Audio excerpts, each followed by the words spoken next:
Hello दोस्तों, कैसे हैं आप सब। स्वागत है एक बार फिर से आपका अपने चैनल इग्नोर में। फर्स्ट ऑफ ऑल सॉरी, क्योंकि मेरा पेन जो है डिजिटल पेन ख़राब हो गया था, जिसकी वजह से मैं वीडियो नहीं बना पा रहा था।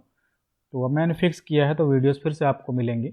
And extremely sorry for inconvenience. तो अब चीज़ों को फिर से उसी तरह शुरू करेंगे जैसे हम लोग करते थे। ये आपका जो सीजीएल का 5 अप्रैल का जो शिफ्ट सेकंड का क्वेश्चन था, वो मैं आपको कराने जा रहा हूँ, ठीक है। और सीएचएसएल के हिसाब से अगर आप देखेंगे तो ये सीएचएसएल और मेंस में आपको दोनों में हेल्प करेंगे। ये क्वेश्चन काफ़ी अच्छे क्वेश्चन कई जगह पे हैं, और ये क्वेश्चन आपको हमें जैसे सीजीएल का जो पैटर्न बन रहा है उसके हिसाब से ही क्वेश्चन पूछे गए हैं, तो ये आपको मिलेंगे भी आपके एग्जाम्स में भी, ठीक है। चलिए शुरू करते हैं पहला क्वेश्चन। वीडियो शुरू करने से पहले आप लोगों को रिक्वेस्ट जरूर है कि एक बार चैनल को सब्सक्राइब कर लीजिएगा, बेल आइकन जरूर प्रेस कर लीजिए ताकि नोटिफिकेशन मिलता रहे, और प्लीज़ ज़्यादा से ज़्यादा इसको शेयर कीजिएगा अपने दोस्तों में। चलिए शुरू करते हैं पहला क्वेश्चन। देखिए क्वेश्चन में कह रहा है कि आपके पास 4 संख्याएं और ये क्या है, एक समानुपात में है, ठीक है। समानुपात का आपको पता है कि जो आपने अनुपात और समानुपात मैंने पढ़ाया था, ठीक है। उसमें क्या है कि अगर इनको हम कोई नंबर x ऐड करते हैं सब में, तो ये समानुपात में आते हैं। और तो x + 1 और 3x + 1 का मध्य अनुपात क्या होगा, ठीक है, यानी कि मीन क्या होगा। तो आपको पता है कि जब किसी चीज़ का मीन निकालते हैं तो क्या आता है, x + 1 और 3x + 1 का अंडर रूट, ठीक है। पहला तरीका क्या है कि आप x यहाँ ऐड कीजिए सब में, और उसके बाद इनका अनुपात निकालिए, उसके बाद x की वैल्यू निकालिए, ठीक है। क्वेश्चन फिर उसके बाद यहाँ पर फिर x की वैल्यू रख के तब सॉल्व। क्वेश्चन बहुत लंबा हो जाएगा और उसको एग्जाम में आप सॉल्व करना आपके लिए बहुत बेनिफिशियल नहीं होगा। क्वेश्चन तरीका क्या होता है, सबसे पहले देखिए, अब यहाँ पर अगर कोई भी चीज़ निकल के आती है तो इसका अंडर रूट क्या है, कोई भी अंडर रूट बाहर लेंगे तो एक पूर्ण इंटीजर आ रहा है, मतलब आपका जो इंटीजर आ रहा है कंप्लीट, ठीक है। इसका मतलब यह है कि x की कोई भी वैल्यू रखने पर यहाँ पे एक इंटीजर बनना चाहिए।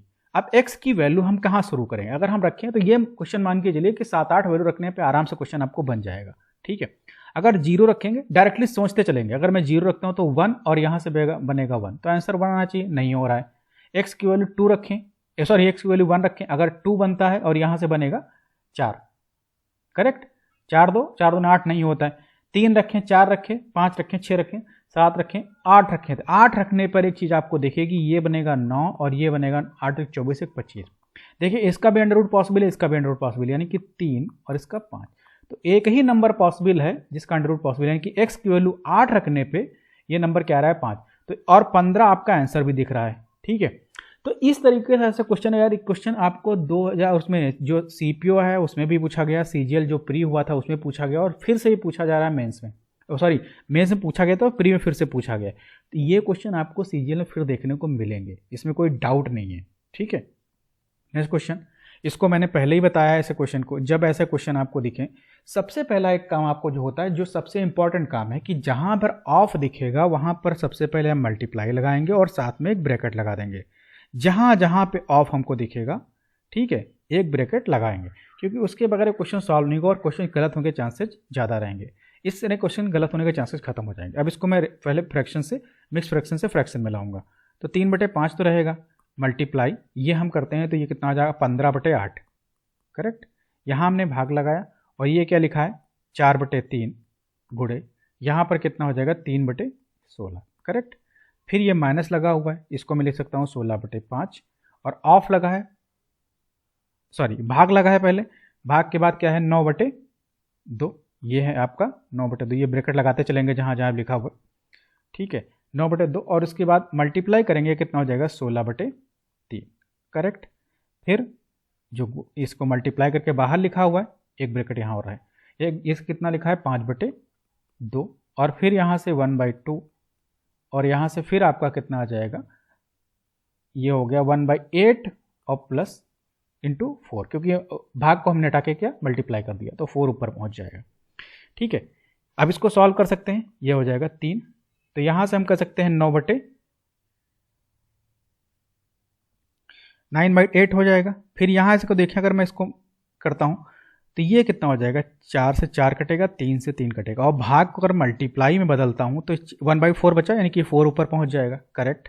यहाँ से अगर हम बात करें तो ये हो जाएगा आपका, इसको अगर देखें यहाँ पर, ठीक है, तो ये हो गया आपका 3 और ये हो गया 8, करेक्ट।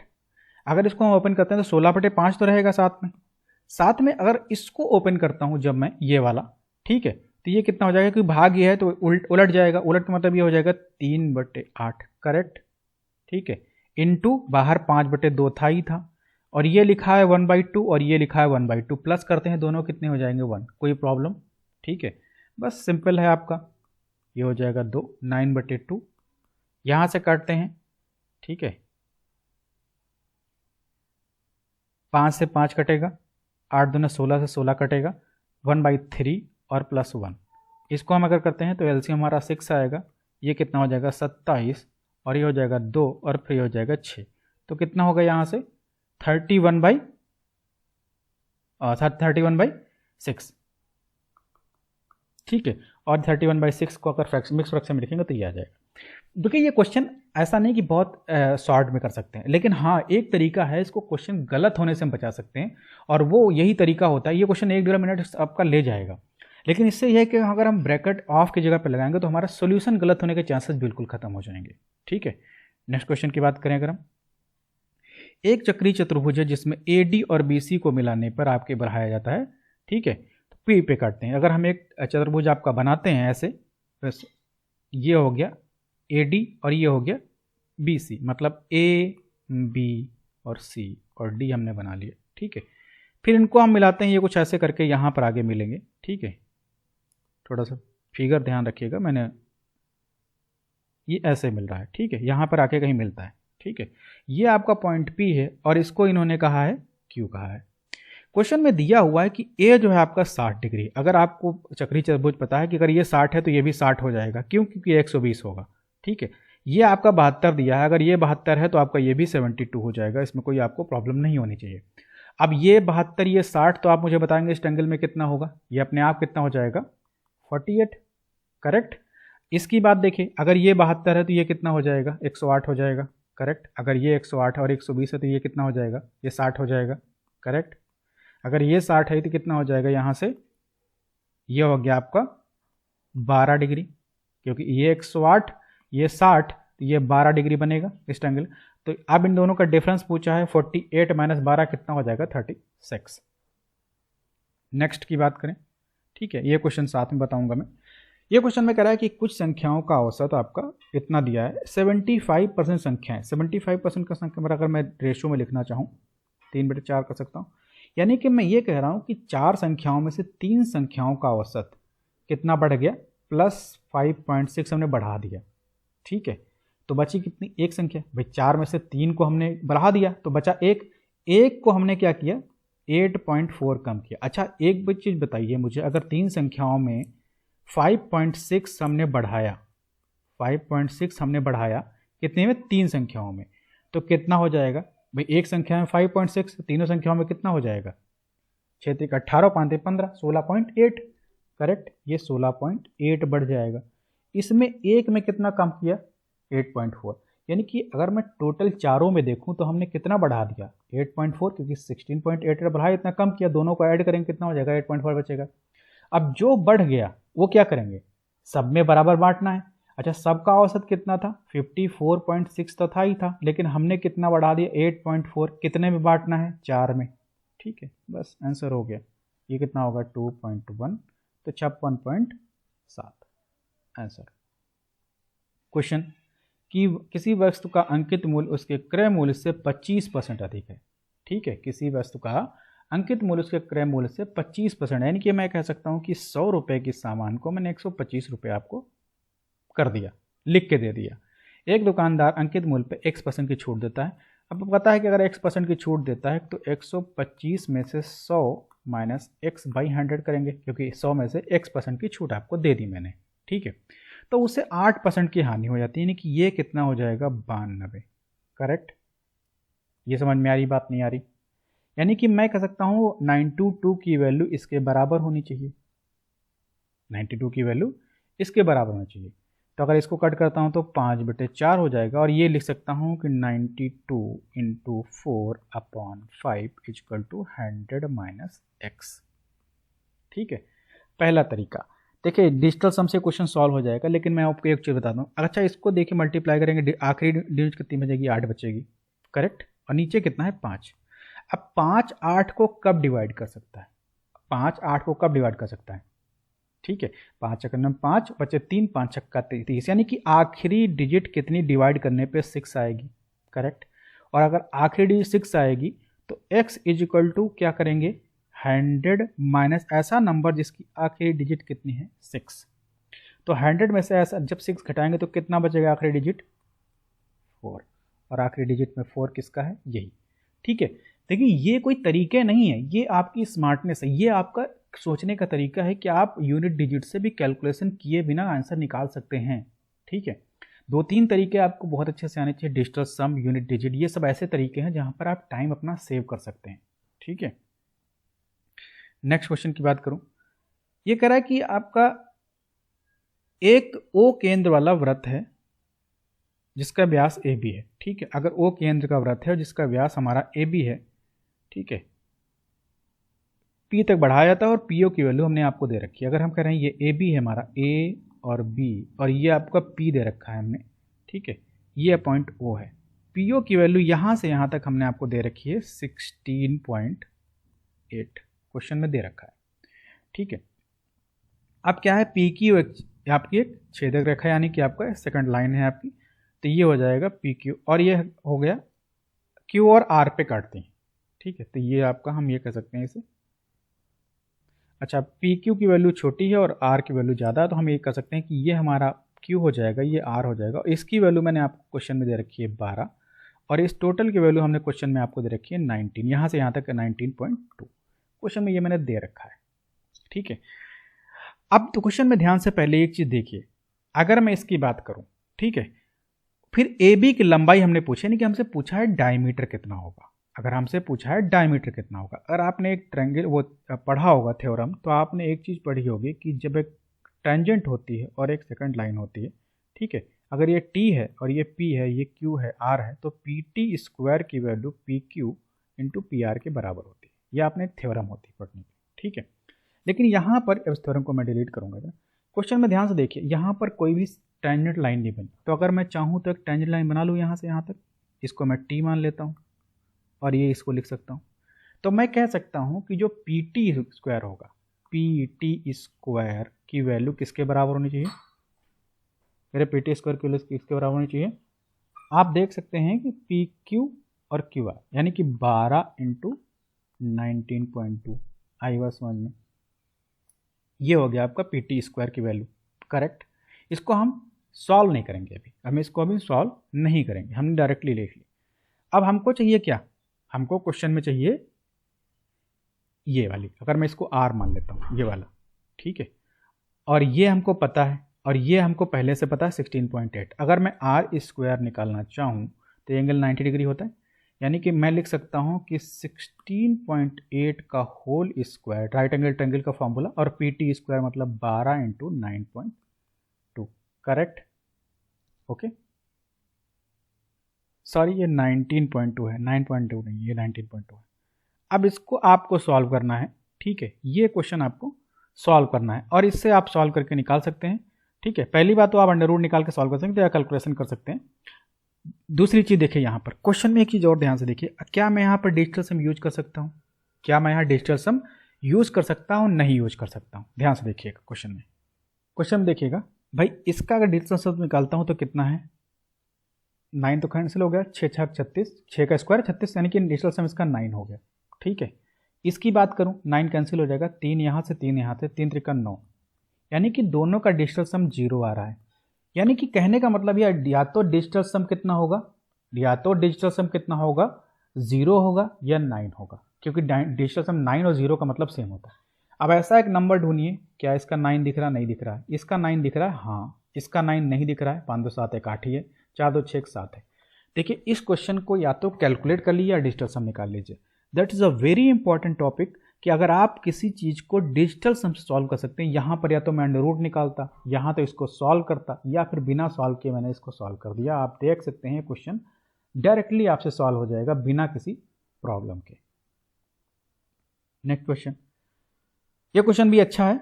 देखिए अगर बेसिक आपको पता है क्वेश्चन आपके लंबा नहीं होगा, बेसिक नहीं पता है तो क्वेश्चन आपके लिए लंबा हो सकता है। कैसे, ये क्वेश्चन में आपसे कह रहा है कि एक ट्रायंगल आपका ए बी सी है जिसमें बी आपका 90 डिग्री है। तो अगर मैं ए बी सी में मान लेता हूँ, बी डी पर क्या है, एक डी पॉइंट है और डी ई पॉइंट है, ठीक है। तो अगर मैं एक डी मान लेता हूँ और ई मान लेता हूँ, और ये तीनों बराबर क्वेश्चन है, ये तीनों बराबर है।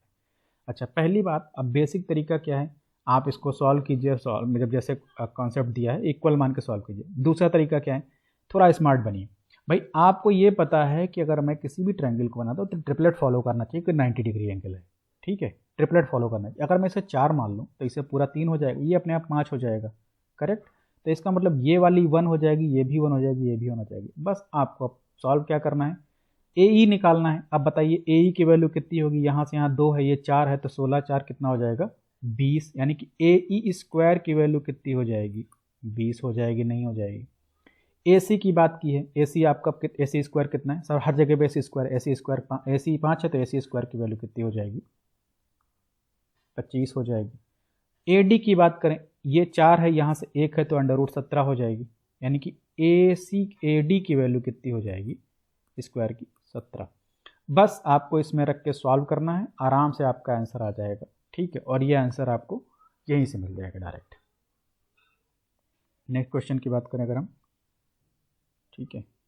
ये क्वेश्चन मैंने बहुत कराए हैं, इसमें आप कुछ ऐसा नहीं करना है। यहाँ पर अगर चाहूँ तो लिख सकता हूँ कि साइन थीटा, तो क्वेश्चन में देखिए ध्यान से दिया गया कि अगर मैं sine theta upon cos theta निकालूँ, sine theta upon cos theta निकालूँ तो 5/12 आएगा, नहीं आएगा भाई। यहाँ से हमने क्या किया, इसको इधर लेके चले गए, 5/12 आएगा। यानी कि साइन की वैल्यू 5 है और कॉस की वैल्यू 12 है, क्योंकि रेशियो में ही निकालना है, तो आप यहाँ डाल के निकाल दीजिए, आराम से आपका क्वेश्चन निकल आएगा। 1 + 5 + 12 और यहाँ से 1 - 5 + 12, ठीक है। सॉल्व कर लेंगे, आपको आंसर मिल जाएगा, ठीक है। नेक्स्ट वन, ठीक है। फिर वही चीज़, या तो प्रॉपर्टी लेकर सॉल्व कीजिए। याद मैंने बताया था कि अलजेब्रा क्वेश्चन हमेशा वैल्यू डाल के सॉल्व, वैल्यू ऐसे डालिए ताकि क्वेश्चन अनडिफाइंड ना हो। अगर x की वैल्यू मैं 1 डाल देता हूँ, अगर मैं x की वैल्यू यहाँ पर 1 डाल देता हूँ, तो आप मुझे बताएंगे कैसे होगा, इसका वैल्यू कितनी हो जाएगी 1। देखिए ऊपर से कितना बनेगा, 9 बनेगा, और नीचे कितना आ जाएगा 9, और यहाँ से हो जाएगा 25 और -4 कितना हो जाएगा 21। फिर यहाँ से अभी भाग है, तो चाहूँ तो पहले लिख दूँ, भाग लिख लूँ। ये ऊपर कितना हो जाएगा 3 9 27, यानी कि -27, और नीचे कितना हो जाएगा 25, करेक्ट।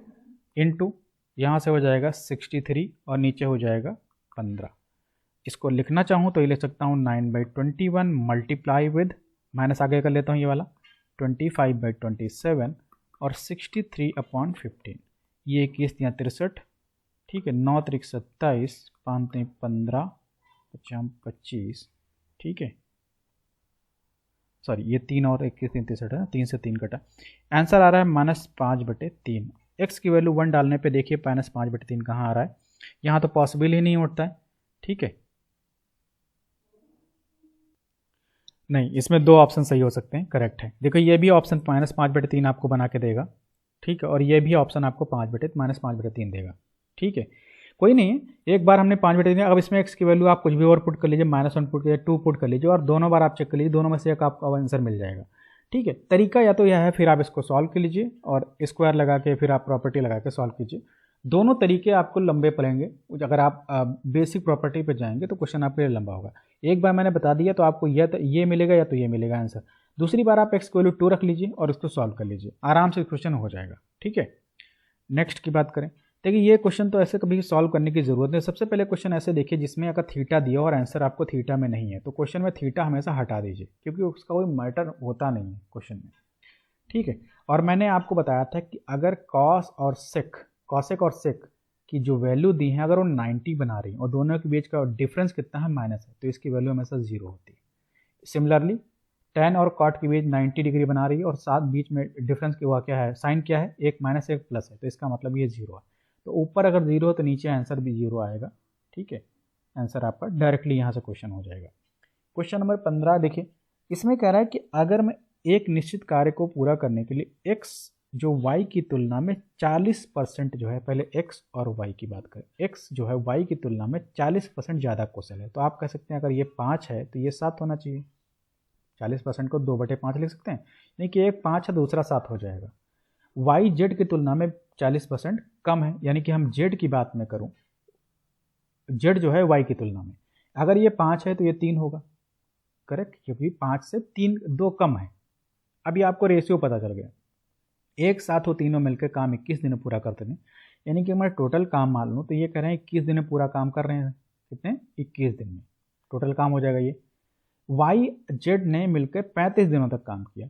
अगर वाई और जेड ने 35 दिन का काम किया तो 5 दिन 8 × 35 होगा, नहीं होगा 35 दिन तक। यानी कि टोटल काम ये था, उसमें से ये काम हो गया। बचा कौन? करना किसे है? एक को, यानी ए को काम करना। ए कितना काम कर रहा है? 7। ठीक है, डिवाइड कर देंगे 7 से। एक्सप्रेशन क्या बन जाएगा मैं एक बार फिर समझा देता हूँ। 7 × 5 = 12 और 3 = 15। 15 ये टोटल काम था, -8 35 काम इसने कर दिया एक्स वाई जेड ने। बचा काम कितना? ए करना है। एक दिन में कितना काम कर रहा है? 7। इसको आप सॉल्व कर लीजिए। पहला तरीका है मल्टीप्लाई कीजिए, सॉल्व कीजिए। दूसरा तरीका है डिजिटल सम लगाइए। तीसरा तरीका है यूनिट डिजिट लगाइए। आप कुछ भी कीजिए, आपका आंसर आना चाहिए बस। देखिए यूनिट डिजिट सॉल्व कर सकते हैं। इसका यूनिट डिजिट कितना आ जाएगा? 5। इसका यूनिट डिजिट कितना आ जाएगा? 0। अगर ये 5 0 तो आखिरी में यूनिट डिजिट कितना आ जाएगा? 5। 5/7। और 7 5 को कब काट सकता है? जब 7 5 35, यानी कि आंसर कितना चाहिए? 5। ठीक है। दूसरा डिजिटल सम लगाइए या फिर इसको सॉल्व कीजिए, मल्टीप्लाई कर लीजिए। दोनों तरीके से आप क्वेश्चन सॉल्व कर सकते हैं। ठीक है, ये क्वेश्चन बहुत अच्छा है, वेरी गुड। कुछ लोगों ने इसे बहुत ही डिफरेंट तरीके से किया। मैंने आपको जब भी ये क्वेश्चन बताया था कंपाउंड इंटरेस्ट का, मैंने थोड़ा सा पढ़ाया, बहुत ज़्यादा नहीं पढ़ाया है। लेकिन अगर मैं अभी आपके लिए अर्थमेटिक क्लास शुरू करूँगा तो उसमें मैं आपको बताऊँगा कैसे सॉल्व करना होता है। देखिए 7% की वार्षिक ब्याज की दर से दोनों ने पैसा लिया। ए ने भी लिया, बी ने भी लिया। करेक्ट, दोनों का ब्याज परसेंट से 100 था। इतना पैसा दोनों ने उधार लिया। लेकिन ए क्या कर रहा है कि 3 साल में जितनी राशि देता है, बी उतनी मतलब 4 साल में उतनी राशि देता है। तो अगर मैं बात करूं 7%, यानी कि अगर ए ने 100 रुपये लिए दिए होते तो इसको 107 रुपये पे करने पड़ते। बी ने भी अगर 100 रुपये लिए होते तो 107 रुपये पे करने पड़ते। होते नहीं होते? ठीक है, 7% ब्याज की दर से। लेकिन ये क्या कर रहे हैं? 3 साल तक कंपाउंड कर रहे हैं तो इनको इतना पैसा देना पड़ेगा। ये 4 साल तक कंपाउंड कर रहे हैं तो इन्हें इतना पैसा देना पड़ेगा। लेकिन अब क्वेश्चन में क्या कह रहा है कि बी ने 4 साल में जितना पैसा दिया तो इतना पैसा बी ने दिया, ए ने इतना पैसा दिया, दोनों बराबर हैं। तो बराबर तो दिख नहीं रहे हैं क्योंकि ये 107 की पावर 4 है, 107 की पावर 3 है। तो हम बराबर करने के लिए क्या करें? इसको 107 से मल्टीप्लाई कर दें। ये भी 107 4 हो जाएगा। तो इधर भी मल्टीप्लाई करेंगे, करेंगे नहीं करेंगे? यानी कि ए ने इतना पैसा लिया था और बी ने इतना पैसा लिया था, तभी ये दोनों बराबर पैसा पे करेंगे। तो अगर मैं ए और बी का रेशियो निकालूं पैसा लेने का, ये क्या लिखा है? 100 की पावर 4 लिखा है। अगर 100 की पावर 3 100 की पावर 3 कैंसिल कर दे तो यहाँ 100 बचेगा, नहीं बचेगा? यानी कि मैं कह सकता हूँ कि ए और बी का जो पैसा लेने का रेशियो हो 107 और 100 है। यानी कि दोनों ने जो पैसा लिया होगा वो कितना लिया होगा? 207 रुपये। Correct, 207 unit.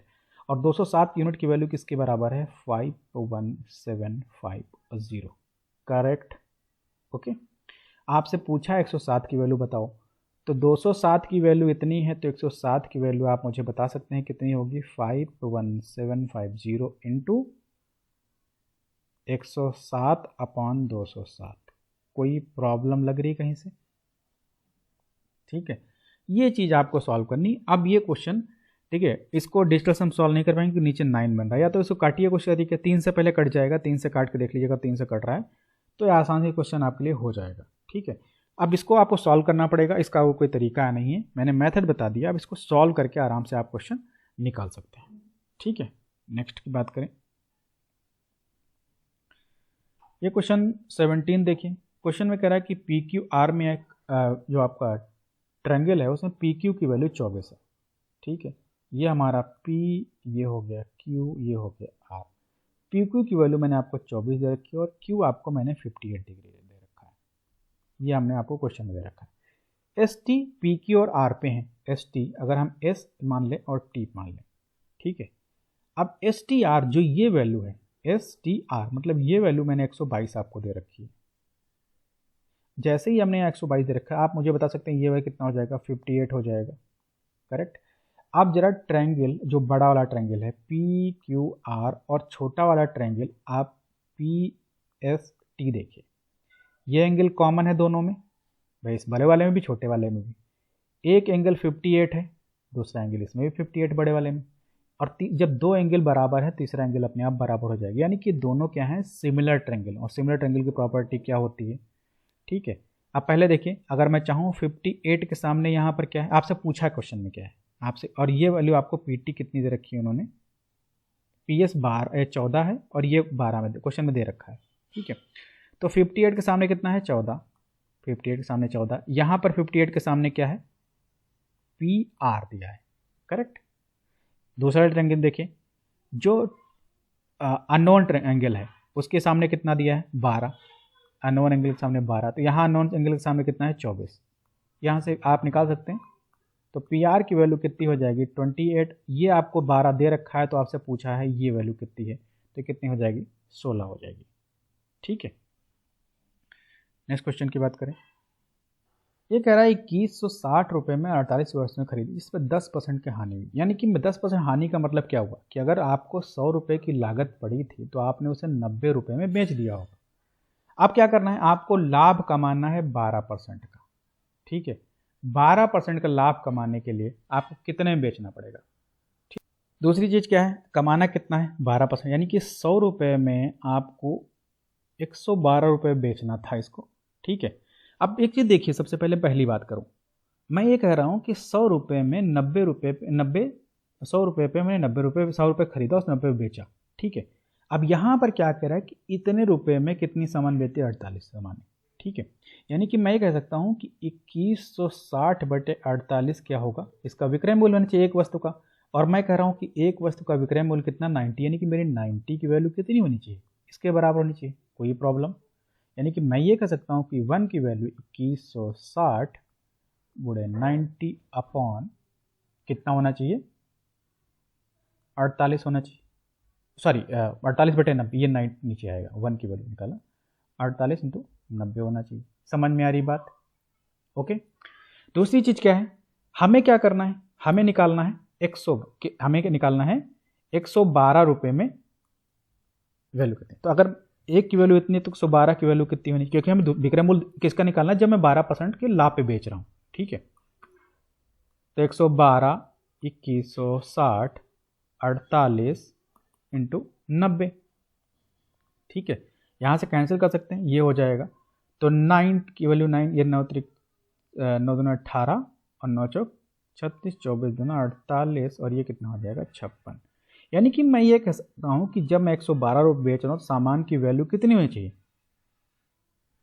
56, करेक्ट।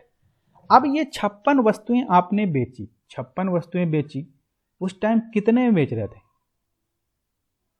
सॉरी 56 रुपये में बेच रहे थे, 56 रुपये में एक सामान को बेच रहे थे, और वो सामान टोटल कितना था, 200, तो 216, अगर मैं पूछूं कितनी वस्तुएं बेची आपने, तो कितना, 56, ठीक है। यानी कि हर सामान 56 रुपये की थी और टोटल मूल्य आपका कितना था, 216, तो हर एक का मूल्य कितना होगा, 5 3 15 6 6 36, कितना हो जाएगा, 36, ठीक है। सिंपल क्वेश्चन मैंने किया क्या, एक बार फिर समझा देता हूँ। सबसे पहले मैंने कहा कि आपको 10% का हानि कम देनी है, तो 100 रुपये अगर सामान खरीदी होती तो 90 रुपये में एक सामान को बेचते। मैंने कहा 90 रुपये में एक सामान को बेचना, तो ये इन्होंने कहा कि 2160 में आपको 48 सामान बेचनी, तो मैंने कहा कि एक का मूल्य कितना होगा, हमने 21 बचा, लेकिन जो हमारी सामान का मूल्य था 90 रुपये, वो इसके बराबर होना चाहिए था, तो हमने एक की वैल्यू निकाल ली। हमें क्या करना है कि 12% लाभ कमाना है। अगर मुझे 12% लाभ कमाना है कि हमें विक्रय मूल्य कितना होना चाहिए, 112, तो अगर एक की वैल्यू इतनी है तो 112 की वैल्यू निकाल ली, 112 की वैल्यू कितनी है, 56 रुपये। अब ये कह रहे हैं कि मैं कह रहा हूँ कि एक चीज़ का मूल्य जो है 56 रुपये है, तो 216 में कितने रुपये कितनी सामान बेचनी चाहिए, तो 216/56 कर देंगे डायरेक्टली, ठीक है। ये क्वेश्चन मैंने आपसे पहले ही बताया था कि जब ऐसे क्वेश्चन आपको दिख जाए कि जब भी क्वेश्चन में √3 और √2 ऐसा कुछ दिखे तो हमेशा थीटा की वैल्यू एक बार 30 रख के चेक कीजिए। अगर 30 में थीटा की वैल्यू रखता हूँ तो ये कितना हो जाएगा, 11/4, करेक्ट। ये 11/4 हो जाएगा। यहाँ से कितना आ जाएगा, 3/4, क्योंकि cos 30 कितना होता है, √3/4, और यहाँ से आएगा 4, और यहाँ से 1/2, और ये हो जाएगा -4, करेक्ट, ओके। देखिए ये क्वेश्चन 30 रखने पे क्या हो जाएगा, यहाँ से अगर देखूँ तो ये 2 बन जाएगा, और यहाँ से कितना आ जाएगा, 2 बन जाएगा, और यहाँ से 4 बन जाएगा, यानी कि टोटल कितना, 4 - 4 = 0, यानी कि 30 पे हमारा आंसर आ रहा है, ठीक है। तो बस अगर 30 पता है तो ये 2 थीटा कितना हो जाएगा 60 हो जाएगा, कॉस 2 60 हो जाएगा। सीधे सीधे आपको वैल्यू डाल के सॉल्व करना है और ये सब वैल्यू मैंने आपको बता रखी है टेबल से आपको याद करने के लिए, ये आप खुद ट्राई करेंगे, ठीक है।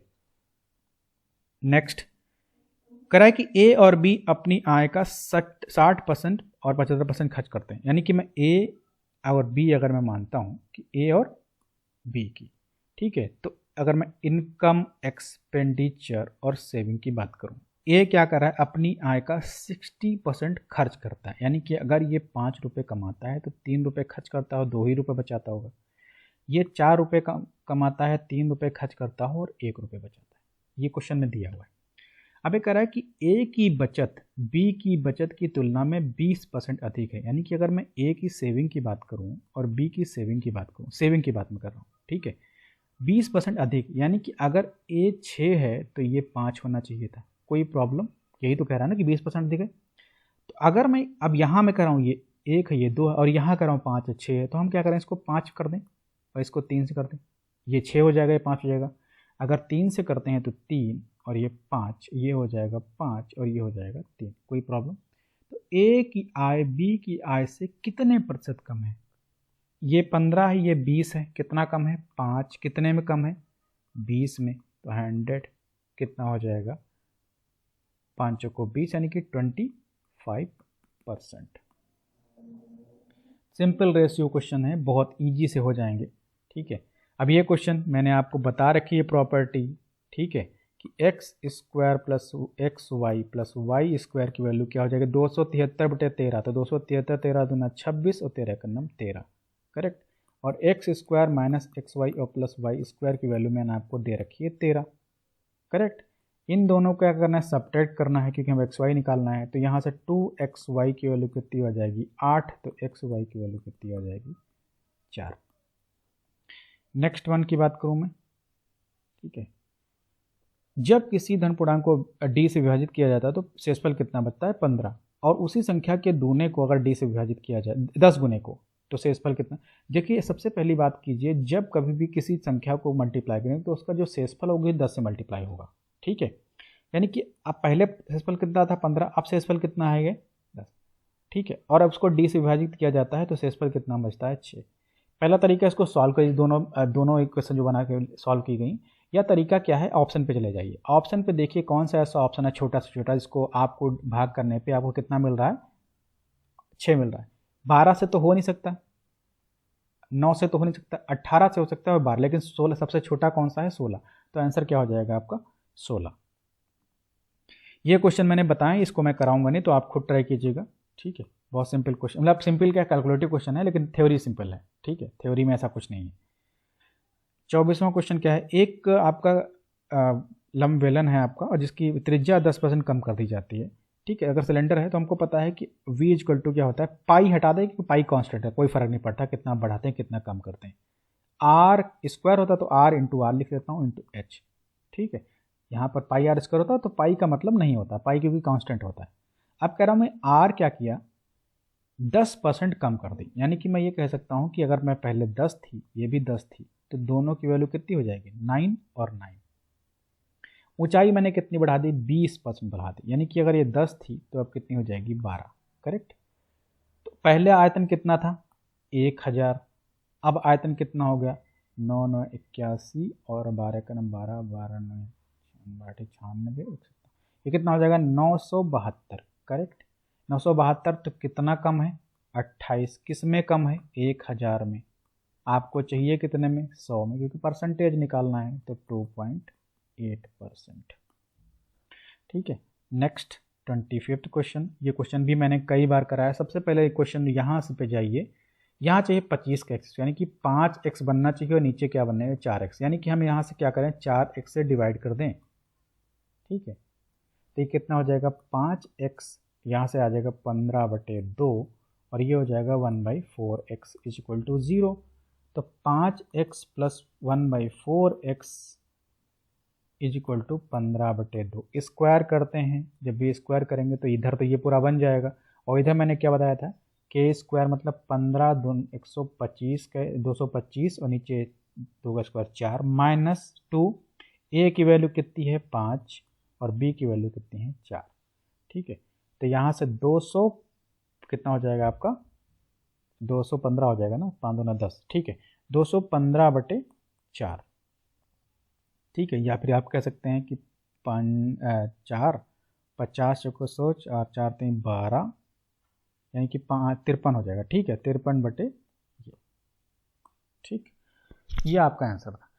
तो बेसिकली ये जो क्वेश्चन थे ये आपके लिए मैंने आज कराए हैं, 25 क्वेश्चन मैंने आपको ले लिया है, ठीक है। तो देखें, प्लीज़ आपको जो भी अच्छा लगे प्लीज़ शेयर कीजिएगा और अपने दोस्तों को ज़्यादा से ज़्यादा पहुंचाइए, ठीक है। अगली क्लास जल्दी ही आपको मिलेगी और मिलेंगे कुछ नई चीज़ों के साथ। थैंक यू वेरी मच, तब तक के लिए बाय बाय।